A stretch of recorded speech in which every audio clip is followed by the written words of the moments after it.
శ్రీకాకుళం జిల్లా కాశీబుగ్గలో దొంగలు పడ్డారు. వెంకటేశ్వర స్వామి ఆలయంలో బంగారు వెండి ఆభరణాలు చోరీ చేశారు. స్వామి విగ్రహానికి ఉన్న 4 తులాల బంగారం, 11 కేజీల వెండి ఆభరణాలను అపహరించిన దొంగలు 3 హుండీల్లోని నగదును ఎత్తుకెళ్లారు. నాణేలను మాత్రం అలానే వదిలేశారు. ఆలయంలో సీసీటీవీ డీవీఆర్ను సైతం పట్టుకెళ్లారు.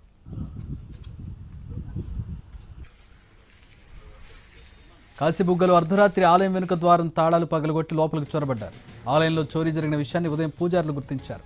వెంటనే కాశీబుగ్గ పోలీసులకు సమాచారం ఇచ్చారు. ఘటనా స్థలానికి చేరుకుని చోరీ జరిగిన తీరును పరిశీలించిన పోలీసులు కేసు నమోదు చేసి దర్యాప్తు చేపట్టారు.